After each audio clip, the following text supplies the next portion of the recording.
On this special edition of Somerville Neighborhood News, we examine the sometimes long and bumpy stops and starts of the Green Line Extension. Stay tuned.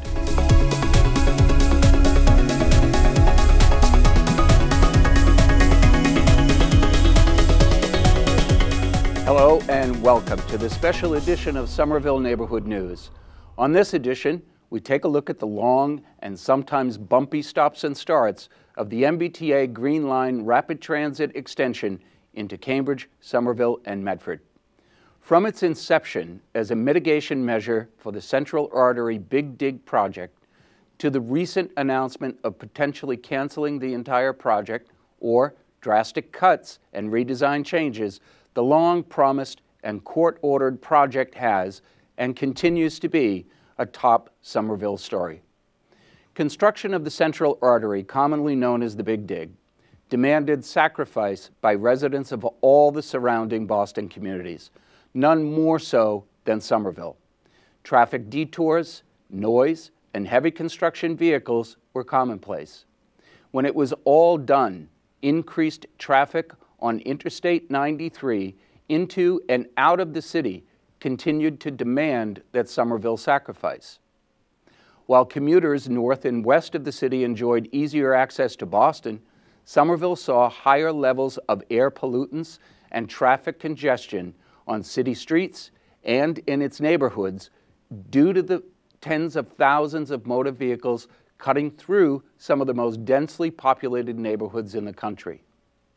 In order to mitigate these harmful effects, the Conservation Law Foundation, with the full cooperation of local and some state officials, decided to sue the Commonwealth to ensure the contractual obligations of the state were implemented. Massive investment in public rapid transit transportation at last was on its way to Somerville. In 2006, local filmmaker and SCAT TV board member Bob Nesson produced the documentary Off Track, which chronicles the birth of the Green Line Extension. Here's a brief excerpt from that documentary. For more than 15 years, Somerville residents have demanded the state keep its promise to extend the Green Line. Oh, I'm here to make sure that we actually get the Green Line we were promised. Cleaner air and better transportation have been the goals. The state agreed in 1991 that extending the Green Line would cut traffic and reduce harmful emissions. Somerville residents are still waiting. By the 1980s, the state began the $15.1 billion project to bury Boston's elevated Central Artery. There was little left for public transportation. We have the green light for a bold and urgent civic enterprise. With engineering companies lining up to build it, the civic enterprise largely ignored the health consequences of traffic and focused sharply on highway solutions to economic growth. Together, these projects will sustain economic growth and break the logjam in the regional transportation system. Replacing the long-promised Green Line to Somerville and Medford with bus service would save a bundle. To test the reaction of citizens, the state held a series of public meetings. More than 500 Somerville residents attended this one at the State House. This meeting is being held to inform interested parties and take public comments to make decisions on the 3 remaining Central Artery Tunnel Project transit commitments. Communities were pitted against each other for funding. Those with the strongest voice would help determine which project would move forward. We have been trying to refine the information about all 3 projects. As many of you know, we've been doing alternatives analysis in Somerville relative to the Green Line Extension, trying to get better information about the benefits associated with it, the costs, the environmental impacts. We'll be using that new data to update our information. And we will be measuring things like time savings, transfer reductions, and we'll come up at the end with a measurement called user benefit, and they record it in an hourly basis, and then we'll know how many user benefit hours a project brings to the user, and we'll use that as one of the criteria. The MBTA guarantees that if your service is delayed more than 30 minutes, your ride is free. What do the people What do the people of Somerville get for waiting more than 7 million minutes for service? Things like efficiency, transfer, mobility, they're convenient, but they're not the key issue. What we need are the three major projects that actually make a difference in the quality of our air. Somerville is, I repeat, is the most densely populated city in New England, a city of almost 80,000 people in 4.1 square miles that is closer to downtown Boston than most neighborhoods in Boston. Has 4 rail lines cutting through the city, carrying 8 different commuter or subway lines, but we have just one stop, the Davis Square T stop, the Red Line. The battle over the Green Line continued outside the hearings. In early January 2005, the Conservation Law Foundation threatened legal action.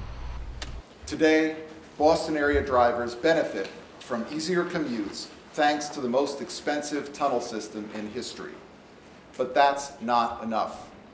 Hundreds of thousands of Boston area residents and workers, many of whom can't afford the expense of traveling by car, are still waiting for the Commonwealth to make good on its transit commitments. Today, the Conservation Law Foundation served a notice of intent to sue the Commonwealth for its non-fulfillment of many of the transit commitments that were first made in 1990 and that were reaffirmed just 5 years ago. More hearings followed the legal action, and citizens pressed their point. It's interesting. I don't think we should be having a conversation about whether the Green Line should be coming to Somerville, but perhaps we should be having a discussion of when it should be coming. I'd like to know if any of you took public transportation to come to this meeting, and if not, why not? The effort intensified with a letter-writing campaign targeted directly to state officials. Finally, on May 18, the struggle for the Green Line took a sudden turn.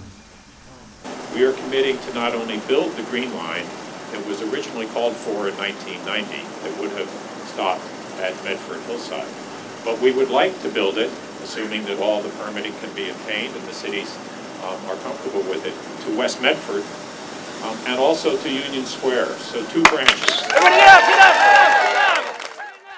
It seemed like a good time to celebrate, but since then, progress in financing on the Green Line has lagged far behind planning goals. In the last few years, Somerville residents started to see real progress. Construction began along several stations of the proposed line. Large land parcels were purchased and cleared for both the Union Square station and the vehicle maintenance facility.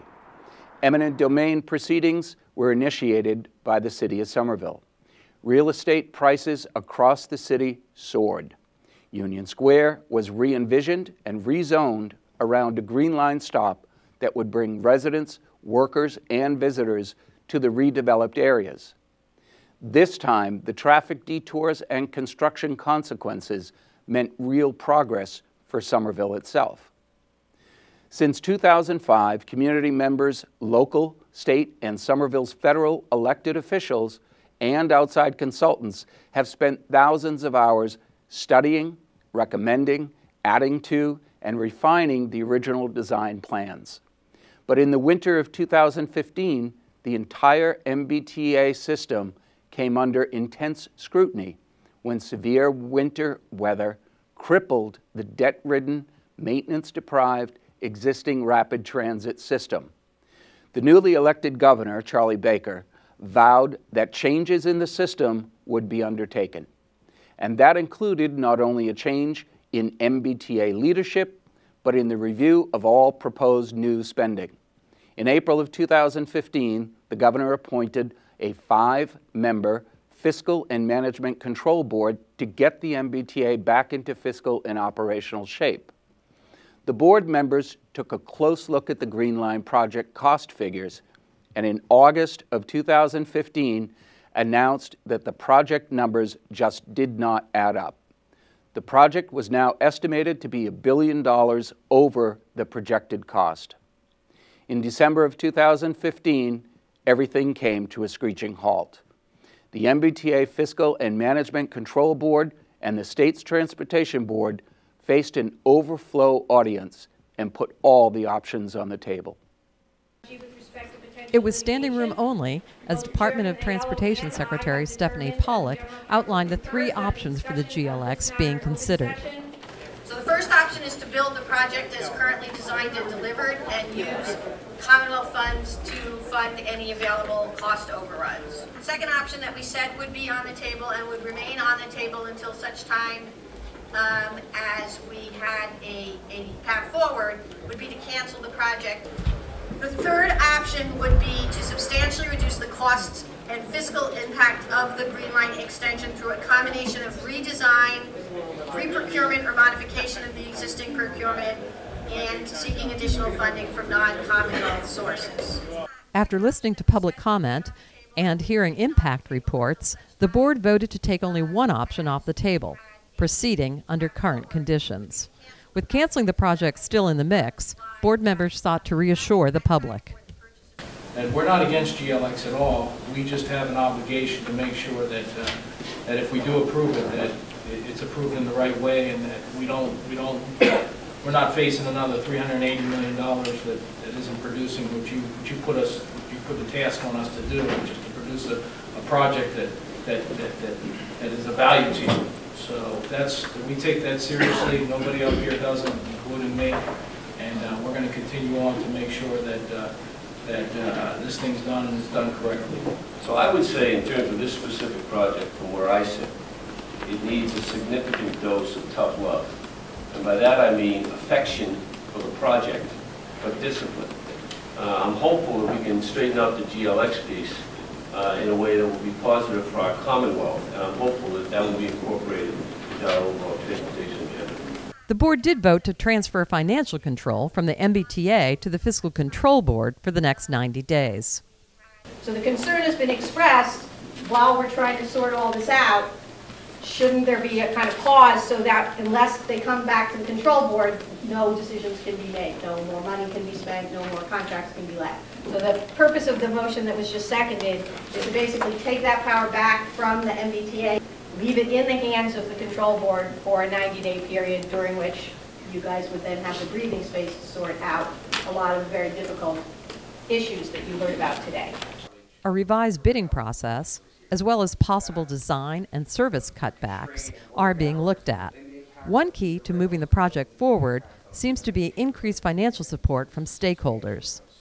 There's currently, under state law, no specific legal mechanism for collecting money from private owners who benefit from infrastructure projects and using that money for the project. So the only mechanism we really have at this point would be voluntary contributions that would be made in a form that was enough of a legal commitment that we could actually count on it and that we could put it in our finance plan. After the public meeting, members went into executive session to continue discussions. The next day, 4 current contractors were out. Project manager, HDR Gilbane, builder, White Skanska Kiewit, estimator, Stanton Constructability, and designer, AECOM, HNTB, will no longer be involved. For Somerville Neighborhood News, I'm Heather Avison.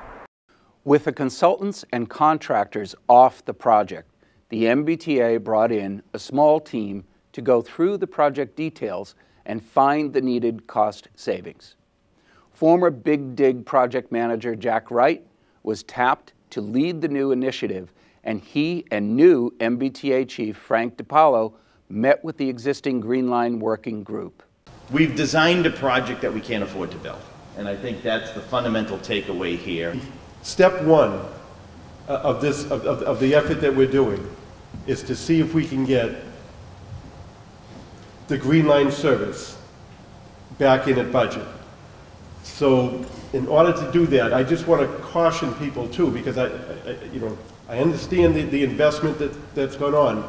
Step one is going to be very brutal on this and make sure that we can get service at the very minimum type of Green Line service we can get extended out to Medford. A lot of the team that has been here for years, some of those people are no longer here. And the concern I have that I would respond to is the one about continuity, about, there's again, a decade's worth of knowledge and investment and knowledge of the corridor. We just don't want to make sure that that information is not lost along the way because there's a new team in place, a new set of players. They're looking at it fresh eyes, but they don't have the history of the project either. Could you address that? Sure. You know, HDR Gilbane, which is, you know, coming off the project, is helping us substantially right now. They're transferring information to us. I do think there is, you know, points to note.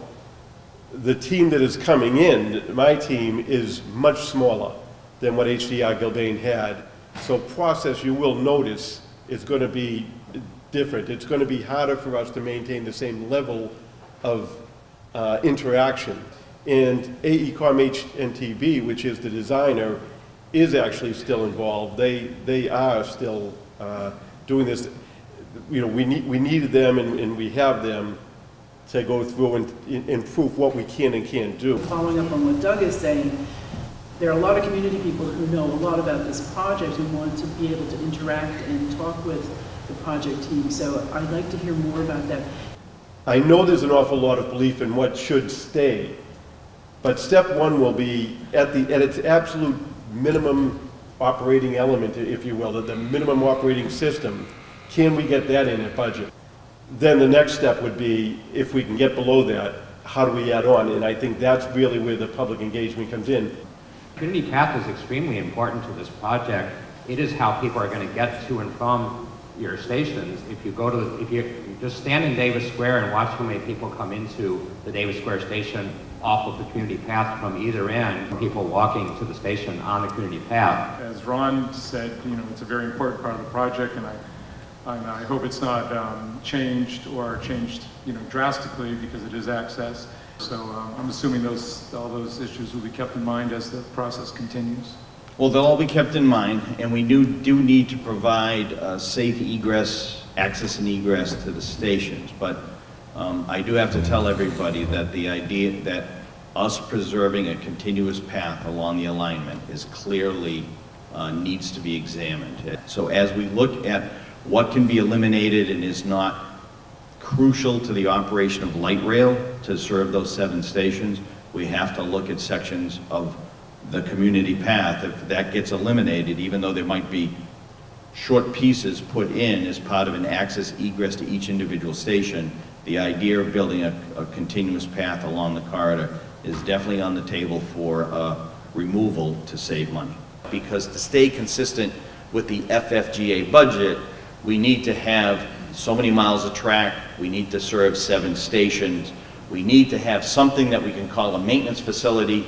We're going to downsize that dramatically. I would say the maintenance facility is going to be 25% of what it was originally conceived to be. You just said that the FFMG, it requires us to have 7 stations. So yes. Union Square is still a station.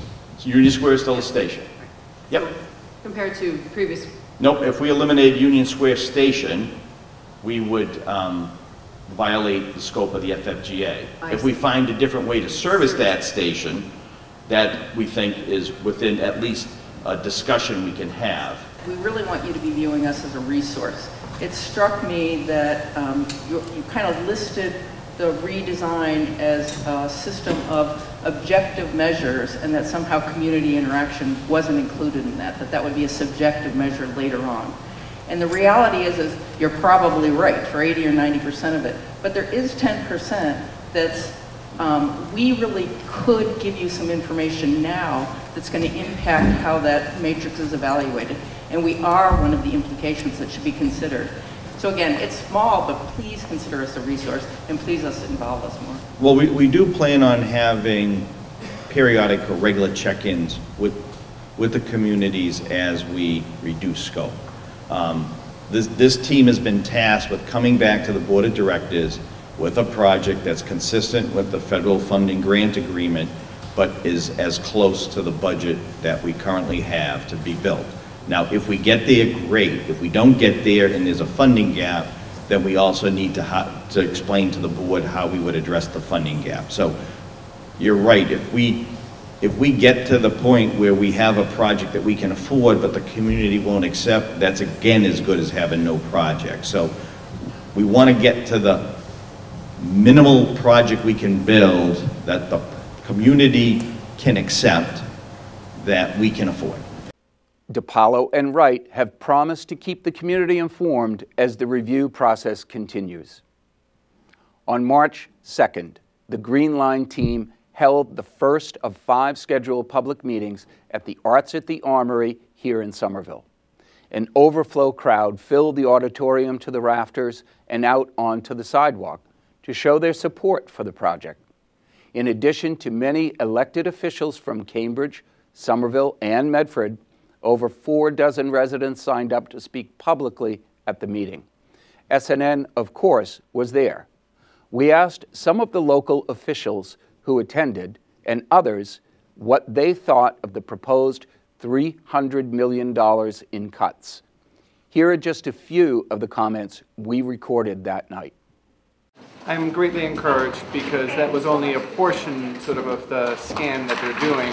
And so if we can get that much out of this, I'm hoping that we can get to a place where we save the core functionality of the Green Line Extension, all extension elements, including Route 16, the Union Square Station, and the community path.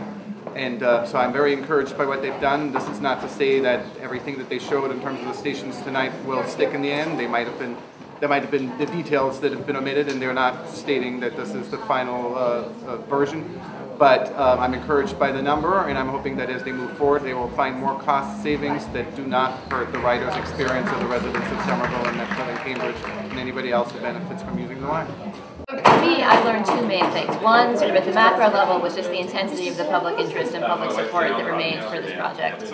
On a more micro level, I think the single thing that I heard that was sort of most compelling was that people really do want some kind of cover from the weather on the stations.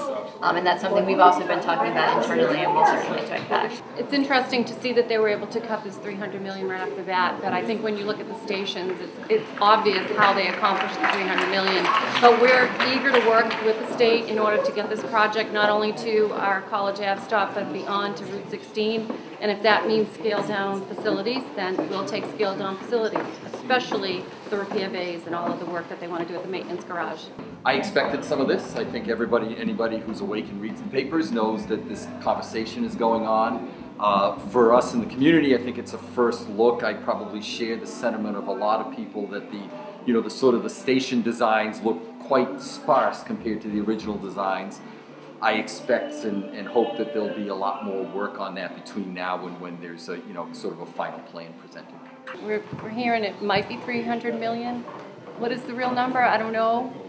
And what does it do for Tufts University that was going to build upon the College Ave location now that there is no real building in the base?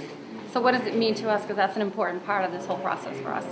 They've cut costs in certain areas, but they're not cutting out service anywhere yet. So I'm hopeful at this point, but we really have to scrutinize what's going to happen. I think as a community we are united in expressing our support that it be done in full, even if that means with some scaling back, meaning that no stations are skipped or skimped on, and that no service, I think, is probably the most important thing, and that's been articulated a lot. We get the frequency of service, the volume of service that was always projected here. It always comes down to dollars. The Fiscal Management Control Board set a limit. They said they are going to put in $1 billion plus finance charges, and the federal government is going to put in $996 million, and that's the limit they set for it. And it is my expectation and hope that Jack Wright and his team can get it down to that level without cutting out the pieces that we talked about, Route 16, Union Square Station, and the community path, leaving those in there. Right now their job is to cut it down as far as possible in order to put pieces back in, and I'm happy to see that they're getting to a place where that looks like it's possible.